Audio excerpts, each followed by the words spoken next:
Bonsoir à tous, nous sommes jeudi, c'est l'heure de votre émission La vie en Vosges. Une rencontre, 3 invités exceptionnellement aujourd'hui. Nous parlerons nature et survie en première partie d'émission. En deuxième partie, focus sur l'association Les Blues Roses. Entre les deux, on n'oublie pas l'archive de la semaine et en fin d'émission, le quiz sur les Vosges. Pour apprendre les techniques de survie en forêt ou en montagne, nos 2 premiers invités proposent des stages de survie, apprendre à faire du feu, savoir s'orienter, fabriquer des pièges. Pour nous en parler, Roger Small et Sébastien Roncin sont avec nous. Bonsoir messieurs. Bonsoir. Alors vous proposez des stages de survie, mais alors qu'est-ce que la survie ? Alors la survie, déjà, tout le monde a l'instinct de survie. Je veux dire, mais dans la rue, il pleut, quelqu'un va vouloir se mettre à l'abri ou sortir son parapluie. Ben, ne serait-ce que ça, déjà, c'est un instinct de survie. Après, nous, on va parler de survie. Voilà, on va partir avec peu de matériel. Et le but du jeu, c'est que les gens se fabriquent un abri, apprennent à chasser, sachent faire un feu, s'orienter avec une boussole, parce que là, on ne va pas utiliser de moyens GPS. On va utiliser une carte, une boussole. Voilà, donc ça, tout ça, c'est la survie. Donc... Et alors, qu'est-ce qui vous a donné envie de créer ces stages ? Entre son passé et mon passé, on s'est dit clairement qu'il fallait créer quelque chose dans les Vosges, puisque le contexte vosgien est quand même très bon, et la nature, enfin la montagne vosgienne, et par rapport au climat, par rapport à tout ça, enfin, il y avait beaucoup de facteurs qui faisaient que c'était bien. Donc on s'est dit pourquoi pas, voilà. Alors, une équipe de Via Vosges était venue à votre rencontre il y a quelques jours. C'était le 18 octobre dernier. Je vous propose qu'on regarde le reportage. On en reparle juste après. Il est signé Anaïs Gall et Nicolas Brédard. C'est parti. Allez, tout le monde gainage. Des techniques militaires. Allez, on pompe. En bas, en position. En bas, en haut. De quoi pousser les recrues du jour à dépasser leurs limites. Pour cette quinzaine de courageux, le week-end s'annonce mouvementé. Ils vont connaître la faim, la peur et la fatigue, mais devront apprendre à les surmonter et à se débrouiller. C'est tout l'objet de ce stage de survie auquel ils se sont inscrits, organisé par une agence Bressaude il y a quelques jours. Le but premier, c'est d'apprendre des choses utiles pour toute la vie. Aujourd'hui, on est dans un monde aseptisé, où tout est fait pour nous. Maintenant, demain, il n'y a plus d'électricité. Qu'est-ce qu'on fait ? Comment on vit ? Comment on s'alimente ? Comment on va pouvoir dormir la nuit ? Comment on va se déplacer, etc. Donc, toutes ces choses-là. C'est toujours utile, je pense, de savoir... d'être préparé un peu à toutes les situations. J'ai la tendance à partir en randonnée avec des amis, donc du coup d'avoir ces techniques-là, ça peut être utile en cas d'urgence ou je sais pas, on sait jamais, mais en tout cas c'est un plus. La journée a démarré à quelques kilomètres de là où les stagiaires ont appris à se repérer sur une carte. Ils sont ensuite venus au pas de course jusqu'au haut du roc dans la forêt de Basse-sur-le-Rue. Ils vont désormais s'initier au rappel. Le plus compliqué dans le rappel, c'est de passer de la position on est en haut de la falaise à on se met pendu dans la corde avec les fesses dans le vide, quoi. Une fois qu'on est dans cette position-là, le truc s'est passé, on va dire. Pour certains, c'est un premier cap à passer dans le travail sur soi. Respire un peu, hein. C'est pas obligé de le faire en apnée, hein. Le survivalisme, une tendance qui fait de plus en plus d'adeptes, c'est en tout cas ce que constate l'entreprise France Tactical Gear à la Bresse. Lancée en 2018 et spécialisée dans la vente d'équipements techniques, elle propose également des stages de survie préconçus ou sur mesure. Alors, on le voit, est-ce que ces stages s'inspirent des stages commando peut-être ? Alors, ça c'est plus du stage paramilitaire. Le stage de survie n'a totalement rien à voir avec le stage paramilitaire. Bien souvent, on voit des gens qui, ont effectivement, comme nous, veulent monter leur propre domaine dans la survie. Mais malheureusement, ce qu'il y a, c'est que dans la survie, ce n'est pas des stages paramilitaires. Il ne faut pas tout confondre, en fait. Là, c'est vraiment axé sur du paramilitaire. La survie, on va vraiment être en forêt avec très peu de matériel. Il va falloir apprendre à concevoir un abri. Il va falloir qu'on puisse manger. Donc il va falloir peut-être aller chasser, aller pêcher. Voilà. Alors que là, ce qu'on a vu là, c'est du stage paramilitaire. C'est-à-dire c'est du stage où on va faire beaucoup plus de cohésion. On va faire ramper, on va faire franchir des obstacles. C'est une proposition où vous vous adaptez à la demande finalement. Du dépassement de soi. Excusez-moi, du dépassement de soi. C'est plus ça, c'est du dépassement de soi. Alors on voit là que c'était des épreuves physiques, mais donc voilà, il n'y a pas que ça, on apprend à chasser, à se repérer donc, avec une boussole, voilà, des moyens classiques, je dirais. Oui, bien sûr, oui, parce que comme le dit dans le reportage, effectivement, si demain tout le monde est coupé d'électricité, ben, forcément, il va falloir qu'on puisse utiliser soit une bougie, on n'aura pas forcément une lumière à portée de main, donc on va utiliser la lumière du jour. Si c'est de nuit, ben, on va utiliser la lune, si c'est une nuit assez claire. On va utiliser les étoiles aussi, on peut s'orienter avec les étoiles. Donc, Plein de petites astuces, petites techniques finalement pour appréhender la nature et pouvoir s'aventurer en toute sécurité. Voilà, exactement, c'est exactement ça. Comme le dit dans le reportage, il y a des personnes qui partent en randonnée. C'est pareil, quand on part en randonnée, ben, en fonction de la météo, on va prévoir les équipements adéquats. On ne va pas partir comme ça dans une randonnée sans savoir ce qui nous attend quand même. On va planifier notre randonnée. Et alors, quel est le public qui participe à ces stages ?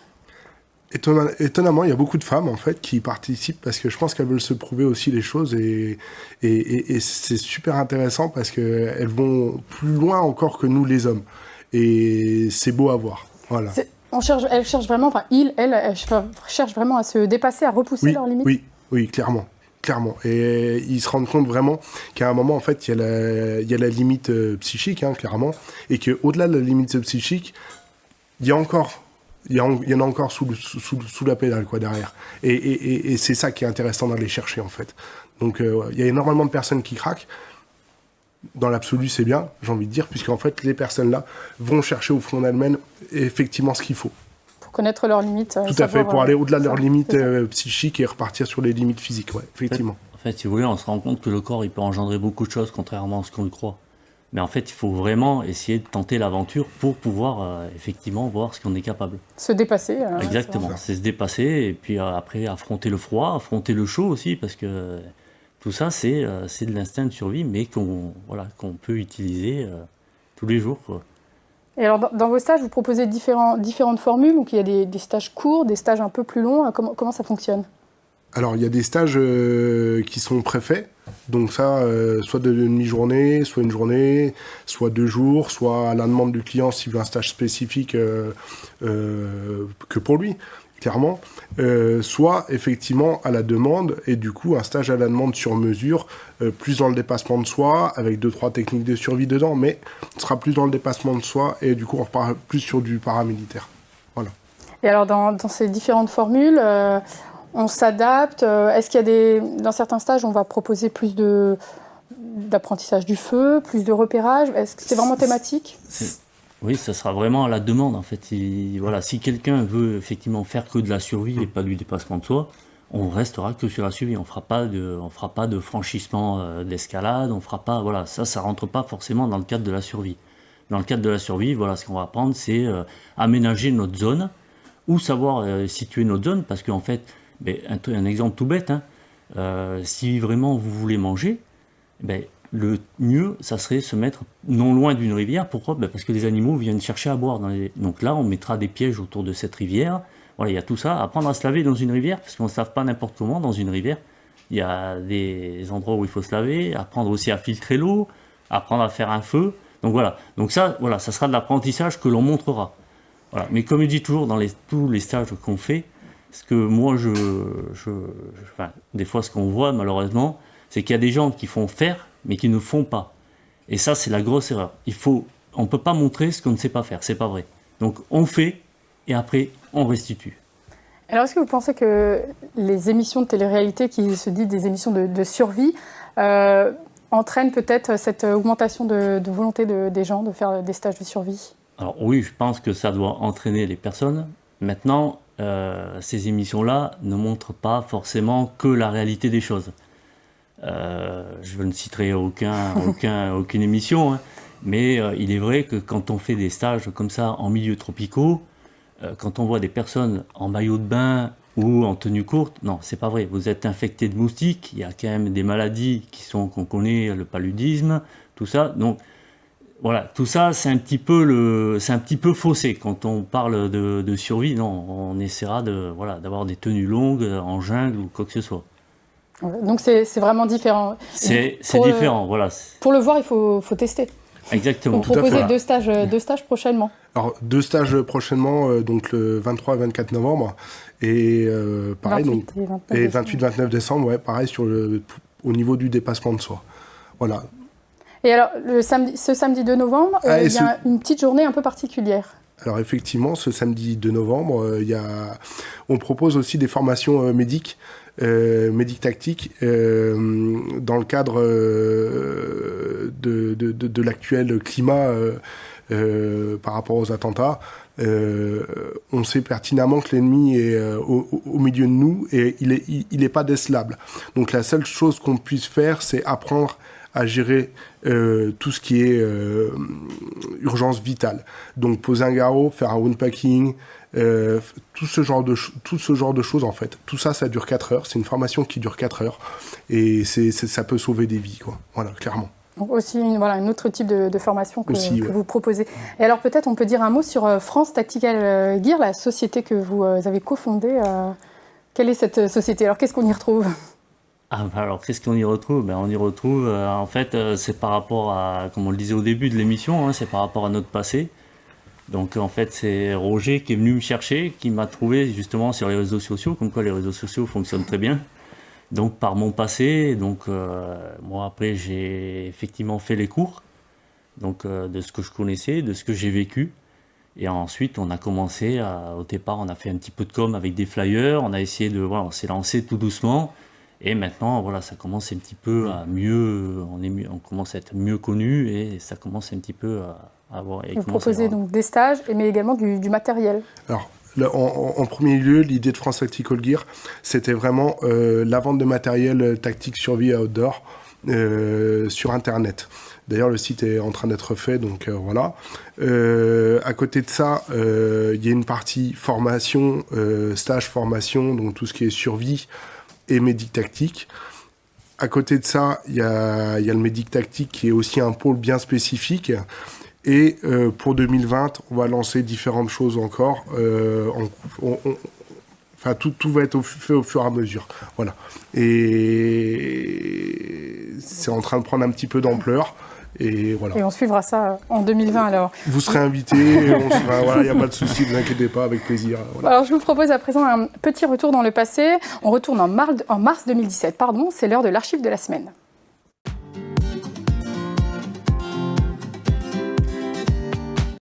Retour sur la participation au 4L Trophy de 2 étudiants de l'ENSTIB, accompagnés de leur 4L Bilout.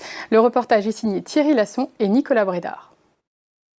Ils avaient pris le départ de la 20e édition du 4L Trophy. Nous nous en étions à l'époque fait l'écho. C'était le 16 février dernier, à bord de cette 4L de 89, retapée, modifiée et baptisée Bilout. Antoine et Léo composaient l'un des 3 équipages de l'ENSTIB à Épinal, à s'être comme 3000 autres étudiants français et étrangers engagés dans ce raid de plus de 6000 km jusqu'à Marrakech. De leur périple, ils ont ramené ces quelques images et surtout des souvenirs inoubliables. L'ambiance est géniale, on rencontre des gens qu'on ne connaît pas et voilà, on fait des rencontres au coin du feu avec un petit apéro. Il y en avait beaucoup des 4L? Les 4L, il y en avait 1450. Donc ça faisait plus de 3000 étudiants, donc oui, il y en avait beaucoup. Ouais. Il y a beaucoup de choses à voir. Et Bilout n'était pas trop perdu? Non, Bilout n'était pas perdu. Elle était plutôt originale. C'était la seule à avoir un aileron en bois puis une galerie en bois, donc on pouvait la reconnaître. On peut voir le pare-choc toujours en vie, la galerie est toujours en vie. Bon, il y a un petit problème au niveau des lattes, elles ont pris un peu de flèche. Mais sinon, non, l'aileron a bien servi. On a gagné un peu de vitesse, enfin, faut croire. Le pire souvenir, on va dire que c'est notre seul casque, la seule casque qu'on a eu lors du premier bivouac à Boulajoul, où on n'a pas choisi le meilleur moment pour tomber en panne car c'était le seul jour où il y a eu la pluie, du vent et donc on a dû démonter la pompe sous les tremblements et le froid. Bon, ça reste gravé, quoi. C'est particulier, c'est partie du jeu. C'est différent des stages de survie, mais il y a quand même des notions qui peuvent servir dans un défi comme celui-ci. Oui, il y a des notions qui peuvent servir, effectivement, oui. Comme ils parlent là de conditions climatiques, forcément, ils vont peut-être pas non plus rester sous la pluie, ils vont peut-être essayer de trouver un petit abri pour pouvoir réparer leur véhicule, ou adapter par rapport à la situation. Donc effectivement, de toute façon, comme je vous ai dit, on a tous un instinct de survie. Il va pleuvoir, on va pas rester sous la pluie comme ça, on va chercher à se mettre sous un toit ou sortir un parapluie. Mais ne serait-ce que ça, c'est un petit instinct de survie. Et pour en savoir plus, alors ce sera donc dans vos prochains stages. Donc on rappelle les dates, les 23 et 24 novembre et les 28 et 29 décembre. Et toutes les informations sont sur le site France Tactical Gear. Merci messieurs d'avoir été avec nous. Vous restez avec nous sur le plateau pour la deuxième partie de l'émission.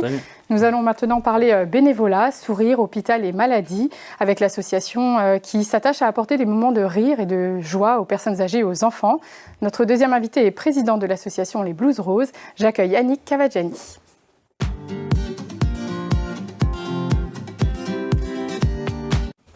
Annick Cavaggiani, bonsoir. Bonsoir. Vous êtes présidente de l'association Les Blues Roses. Alors les Blues Roses, c'est une association nationale. Nationale, oui, tout à fait. Un peu d'historique sur cette association. Elle a été créée en 1944 par, je ne sais plus son prénom, Marguerite Perrin. Marguerite Perrin qui intervenait, c'était une assistante sociale et qui intervenait dans les sanatoriums du côté de Grenoble. Et elle s'est un peu émue, justement, en voyant tous ces malades qui étaient très oisifs, qui souffraient d'ennui, quoi, en réalité. Et elle s'est dit, si ils sont occupés, peut-être que la santé reviendra plus facilement. Donc elle a créé une association qui s'est appelée Cure de travail en Sana. Ensuite, l'association a évolué, a changé de dénomination au fil des années. Et ensuite, en 1967, nous sommes devenus donc une association reconnue d'utilité publique. Et en 91, la dénomination qui perdure encore à cette heure-ci, c'est les Blues Roses, animation, loisirs à l'hôpital. Voilà. Et donc une association qui a des valeurs très, très fortes. Ah, très fortes d'engagement, de disponibilité, de partage, d'écoute, de respect. Hein, nous intervenons au niveau national, j'entends. Nous sommes 5300 bénévoles. Nous visitons environ 660 établissements en France. Et c'est 90 comités sur toute la France également. À Épinal, nous sommes 40 Blues Roses. Nous intervenons dans 3 établissements hospitaliers, les 3 établissements hospitaliers d'Épinal, à savoir le centre hospitalier d'Urkheim, la ligne bleue et l'Arc-en-Ciel. Et nous intervenons aussi dans 14 EHPAD dans la périphérie d'Épinal, quoi. Et alors, quels sont les objectifs de l'association ? Les objectifs, c'est apporter le bien-être, le mieux-être aux personnes hospitalisées, adultes ou enfants, ou personnes âgées en EHPAD. Le mieux-être, c'est l'envie, retrouver le sourire, retrouver la confiance en soi, retrouver l'envie de faire quelque chose. Parce que c'est vrai que quand on est dans un hôpital ou une maison de retraite, c'est pas toujours très drôle, quoi. C'est pas toujours très facile. Alors, on est là, on est à l'écoute, par des animations, par beaucoup de discussions avec les personnes, par des jeux avec les enfants, voilà. Plein de petites activités. Alors, ce sont uniquement des bénévoles qui oui, tout à fait, des bénévoles, oui, tout à fait. Alors, une courte vidéo a été réalisée par l'association nationale pour sensibiliser et comprendre ce que représentent les Blues Roses pour les enfants, notamment dans ce reportage. Je vous propose qu'on le regarde et on en reparle juste après. Elle viendra ou elle viendra pas. Elle me l'a promis l'autre fois. À quelle heure elle sera là? Peut-être qu'elle se prépare. Elle était géniale l'autre fois. Tout en rose, on aurait dit une fleur. Et puis elle sentait super bon. C'est resté gravé dans ma tête ce jour-là. J'avais le moral à zéro, seul, envie de voir personne, un ennui mortel. Et quand elle est arrivée, ça a été un truc de ouf. J'avais jamais vécu ça. Tout de suite, j'ai su qu'elle était là pour moi. Aujourd'hui, je suis sûre qu'elle va revenir. Je sens qu'elle arrive, je le sais. Tous les deux, on va encore tellement rire et oublier tout le reste.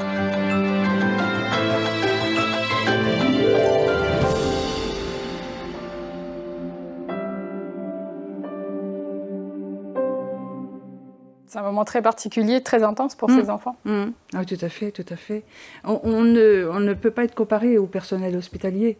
Nous sommes des personnes neutres. Et souvent, les enfants ou les personnes âgées, toute personne hospitalisée, se confient plus à la Blues Rose. Parce que nous passons, ils savent que derrière, il n'y aura pas de... Il n'y aura rien, quoi. Il n'y aura pas de conséquences de s'être un peu laissé aller devant une Blues Rose, quoi. Et alors, comment on devient bénévole dans cette association ? Alors, comment on devient bénévole ? déjà, il faut avoir l'envie.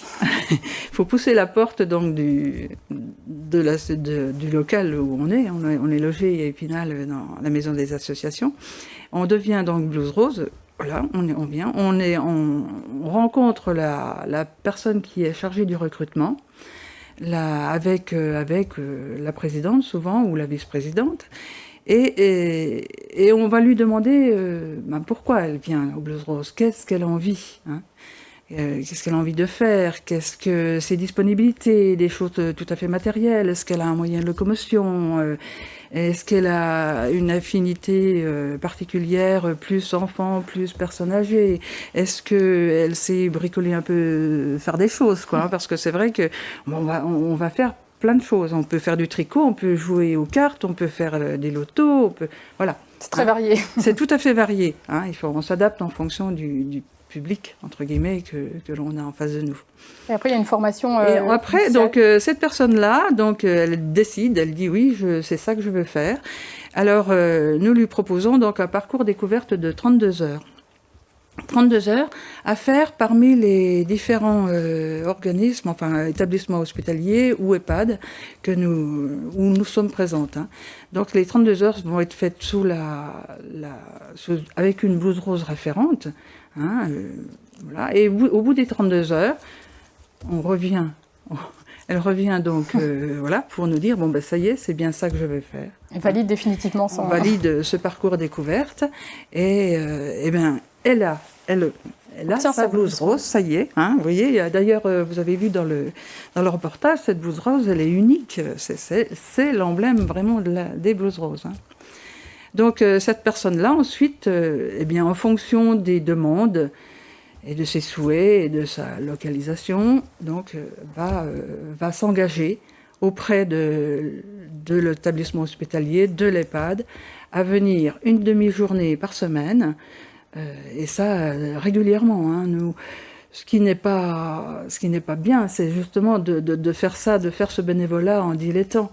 Parce que nous dépendons des animateurs, animatrices et du personnel hospitalier qui a des obligations, des plannings à donner. Donc, on est compris dans ces plannings-là. Et il faut surtout pas, il faut être présente, quoi. Hein. C'est un engagement assez fort, hein. Hormis toute cette écoute, avoir le sourire en permanence, il y a des règles quand même qu'on doit respecter. Et tout au long de l'année, pour vous faire connaître, vous avez des actions de communication dans des grands supermarchés pour... Oui, tout à fait. Alors, supermarché, avec l'enseigne Carrefour, là, ça se fait au niveau national. Hein. Ça a été discuté au niveau national. Donc, nous, les Carrefours d'Épinal, je sais Épinal, Vittel et Mirecourt, donc nous aident, nous acceptent de tout à fait de bon cœur. Hein. D'ailleurs, merci beaucoup à eux parce que c'est vraiment des bons partenaires. Donc, toujours un jour en octobre, ça s'appelle la Journée Rose, et nous vendons des roses et des pâtisseries dans les galeries marchandes de ces carrefours. Nous faisons aussi le forum des associations. Hein. Là, c'est un moment fort aussi pour pouvoir recruter. Parce que, je fais une petite parenthèse, le bénévolat, nous cherchons des bénévoles, hein, vraiment. C'est vrai. Et vous investissez aussi donc, dans les marchés de Noël, c'est des fabrications que les blouses roses. Ah oui, les marchés de Noël. Alors, les marchés de Noël, nous en réalisons 4 en fin d'année, hein, forcément. Et parce que tout au long de l'année, nous allons faire des objets, des décos que nous allons vendre au marché de Noël. Donc, dans les 3 établissements hospitaliers d'Épinal et un à la Rotonde, donc vers le 15 décembre. Et alors, votre prochaine manifestation, en tout cas, ce sera le 14 novembre, un thé dansant. Ah oui, alors là, attention à ne pas manquer. Nous avons 2 thés dansants. 2 thés dansants, un au printemps à l'Espace Court à Épinal et un en automne au Centre socioculturel de Golbet. Et là, le prochain, donc c'est le 14 novembre à Golbet. Et, venez nombreux. Je lance un appel aux danseurs et aux danseuses. S'ils veulent passer un bon après-midi, c'est là. Tous les dons que vous recevez... Alors, tous les dons que nous recevons, nous les offrons. Il y a des actions que nous offrons, par exemple au niveau des EHPAD. Nous offrons systématiquement un spectacle. Alors ça peut être de la magie, ça peut être un spectacle de clown, ça peut être de la musique, voilà. Donc un par an, hein, tous les ans, nous renouvelons l'événement, quoi. Ce qu'on fait également, c'est que, je vous ai parlé tout à l'heure qu'on allait dans les établissements hospitaliers, donc nous intervenons auprès des services pédiatriques. Et là, les Blues Roses qui interviennent arrivent avec leur valise rose, et dedans, il y a des tas de jouets, de livres, de jeux divers et variés, de la peinture, enfin, tout ce qu'il faut pour occuper un enfant. Et ces dons servent à renouveler... Et nous renouvelons régulièrement. Et puis, bon, nous pouvons aussi acheter des peluches et leur donner, enfin, voilà, hein, c'est ça. Et puis, on a en cours, là, justement, un beau projet avec le centre hospitalier d'Urkheim, où nous allons, il est en cours, hein, il va aboutir, nous allons offrir des petits, en service oncologie, hein, où on parle beaucoup d'aromathérapie, et nous allons offrir les diffuseurs de parfums, d'huile essentielle. En plein de belles actions. C'est une belle action. Des Blues Roses, en tout cas. C'était une belle découverte avec vous, Annick Cavaggiani. Merci d'avoir été sur notre plateau. Je vous en prie, merci. Merci à tous les trois. Vous aimez les Vosges, on va voir si vous les connaissez. C'est l'heure de la vie en Vosges, le quiz.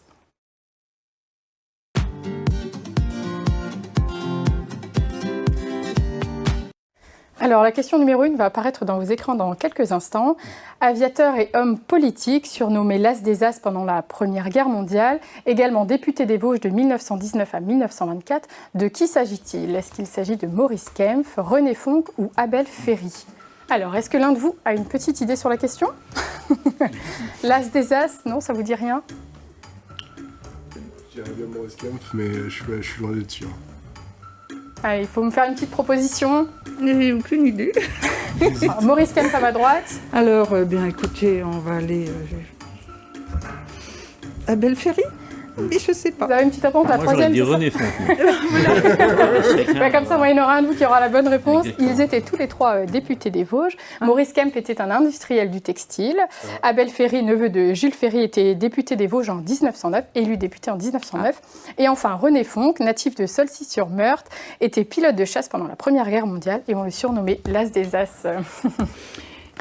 Bravo. Alors, la deuxième question. Quand on parle de la Golaille dans les Vosges, de quoi s'agit-il?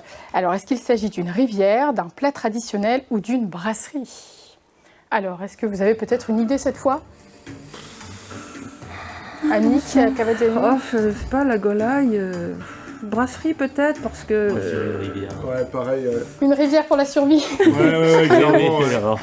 Eh ben non, on parlait bien donc de la Golaille coopérative, c'est une brasserie, c'est l'histoire de passionnés de bière et de produits locaux qui ont décidé de créer une bière à Certigny. Oui, voilà. Et avant de se quitter, je vous propose la petite question décalée. Si vous étiez une odeur, laquelle seriez-vous et pourquoi? Ah, alors une odeur. Est-ce que vous avez une petite idée, Sébastien Ronce? Alors, une odeur, ça serait la vanille. Ah, et pourquoi? Parce que la vanille, ça se répand partout. Et puis, c'est vrai que généralement, quand ça vient au nez des personnes, généralement, on apprécie, quoi. Voilà, ça serait la vanille. Une belle odeur, en tout cas. Part. Merci. Annick Cavaggiani, est-ce que vous avez une petite idée? Une orange. Une orange? Oui. C'est plus fruité. C'est plus fruité, tout à fait, mais c'est... Je veux dire, ça fait partie, l'orange fait partie, parce que j'ai fait un stage il n'y a pas très longtemps, de ce qu'on appelle la vallée sensorielle. Et c'est vrai que l'orange fait partie des choses que les personnes âgées peuvent appréhender. C'est rond, c'est lisse, c'est orange, et ça sent bon, et voilà, ça peut rappeler des souvenirs divers et variés. Ouais. Mandarine, orange, ouais, c'est à peu près pareil. Ouais, vous rejoignez Annick Cavaggiani alors. Complètement. Très bien. En tout cas, je vous remercie tous les trois d'avoir été sur notre plateau ce soir. La vie en Vosges s'achève pour aujourd'hui. Vous pouvez revoir ce programme en replay pendant 5 semaines sur notre site internet. Quant à moi, je vous souhaite une très bonne soirée et je vous dis à très bientôt sur notre chaîne.